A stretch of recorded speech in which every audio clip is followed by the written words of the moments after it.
Este segmento é uma continuação da discussão de estratégias de investigação empírica. Eu lembro que nós já falamos que existem as três grandes estratégias empíricas: survey, estudo de caso e experimento. E eu vou agora descrever rapidamente o que é o survey. Então, o survey é um estudo retrospectivo de uma situação que ocorreu no passado, portanto, e no qual você quer documentar relacionamentos e resultados. Sempre, portanto, o survey é feito depois que o evento ocorreu, depois que a situação realmente ocorreu. Ao contrário de um experimento, não existe nenhum tipo de controle aqui. Você não pode alterar de forma controlada nenhuma das variáveis. Você não pode controlar o que a gente chamaria variáveis independentes ou fatores. Você não tem controle algum. Na realidade, você tem um pouquinho de controle no sentido de você poder fazer o survey com os elementos, com as pessoas que você pode escolher. O survey é feito através de entrevistas ou através de questionários, frequentemente na web, por exemplo. E a informação que você vai colher vai depender fundamentalmente da memória das pessoas envolvidas, da opinião das pessoas envolvidas. Então, é algo que por definição, o survey é subjetivo, no sentido que ele depende do sujeito, ele depende da pessoa, trata de opiniões e não de fatos. A próxima estratégia empírica é o estudo de caso. No estudo de caso, o que é mais importante aqui é que você tem que estar no ambiente real. E o motivo de fazer isso é que você desconfia que se você tentar trazer o seu estudo para o laboratório, você vai perder algo fundamental. Então você vai observar dados reais de um ambiente, de um processo. Você vai coletar esses dados e, tipicamente, esse tipo de estudo não é retrospectivo. A medição vai ocorrer após o planejamento do estudo, mas enquanto o processo está realmente ocorrendo, o processo, digamos, de desenvolvimento de software ou assim por diante. Às vezes é retrospectivo no sentido que você pode usar dados que já foram coletados no passado e você vai observar esses dados, você vai filtrá-los, os dados já foram coletados, então às vezes, digamos, o estudo não é contemporâneo.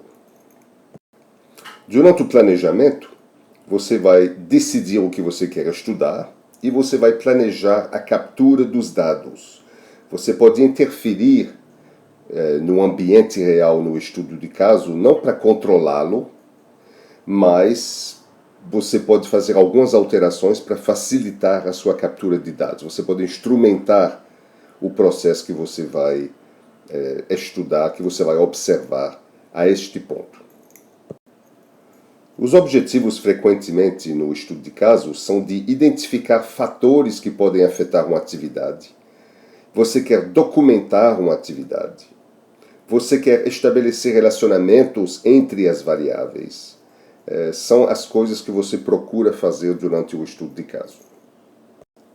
Aqui, como no caso do survey, você não controla, você não manipula variáveis, você só observa o processo. Devemos tomar cuidado aqui com a palavra estudo de caso, porque na ciência da computação tem alguma confusão aqui. Muita gente em computação fala de estudo de caso, quando na realidade eles só estão fazendo um exemplo.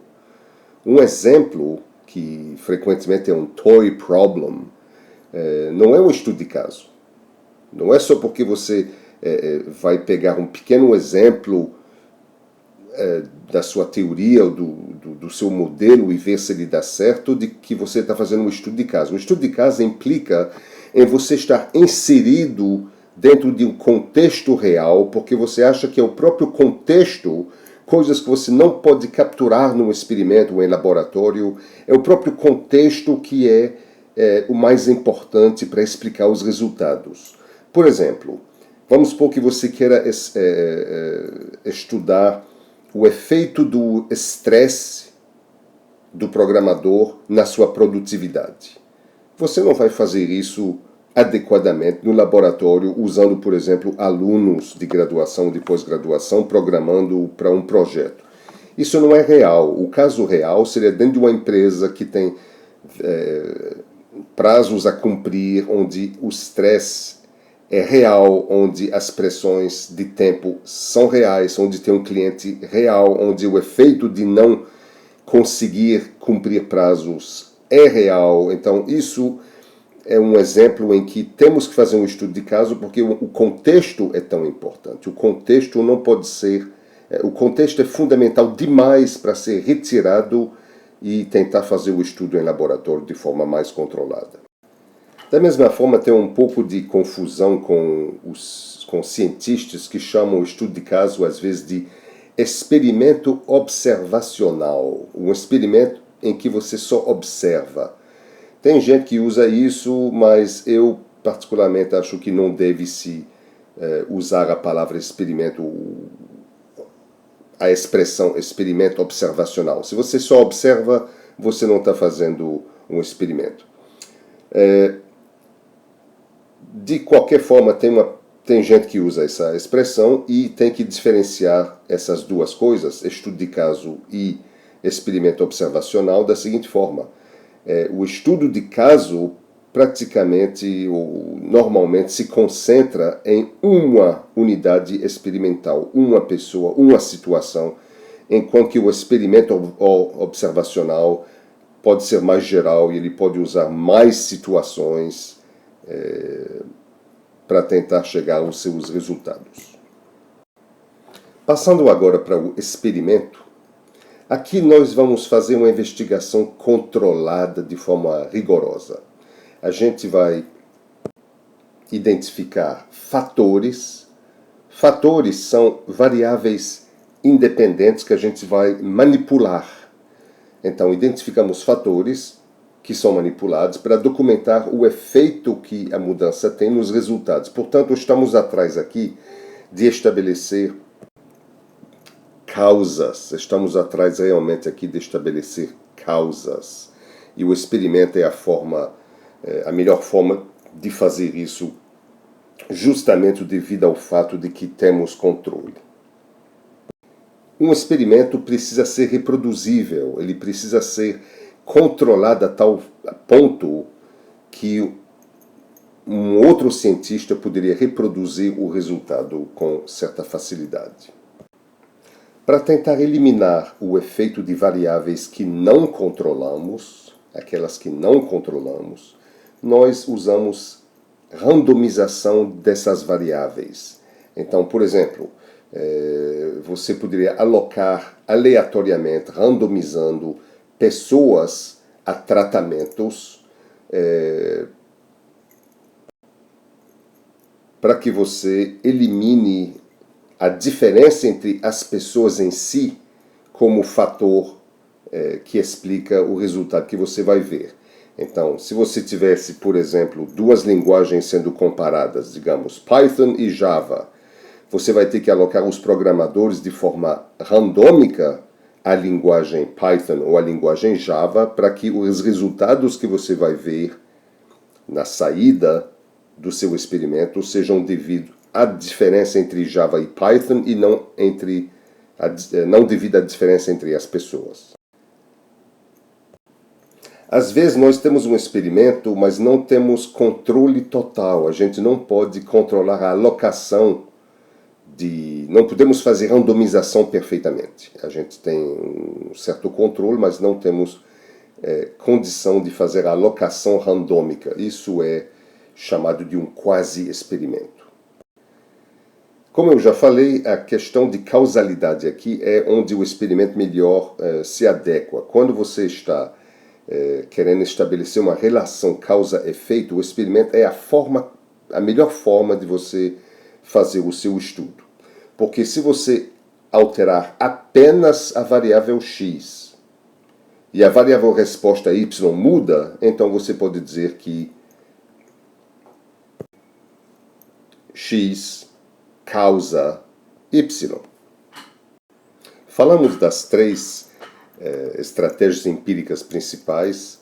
Vamos agora falar um pouco sobre como você escolhe entre essas estratégias. São basicamente três itens que você tem que pensar, você tem que usar para fazer a escolha. Primeiro, a atividade vai se basear em dados reais coletados ou vai se basear na memória das pessoas? Vai haver controle sobre as variáveis, o que a gente chama de variáveis independentes, ou não? Vou precisar reproduzir com facilidade o meu estudo ou não? Esses três pontos aqui são fundamentais para fazer a escolha da estratégia empírica que você vai utilizar no seu estudo. Observe que nos três casos de estratégia empírica existe observação. É isso que a palavra empírica significa, a observação resultando em dados. A melhor forma de estabelecer uma relação causa-efeito é claramente o experimento. Mas quando você não pode controlar, existe a possibilidade de fazer experimentos observacionais em que você, digamos, simula experimentos. Você seleciona contextos diferentes que vão simular o fato de que você está controlando, isto é, que vão levar às condições desejadas se a gente pudesse controlar. Então, isso, por exemplo, foi feito ao longo de décadas para estabelecer causa-efeito entre fumar e o câncer.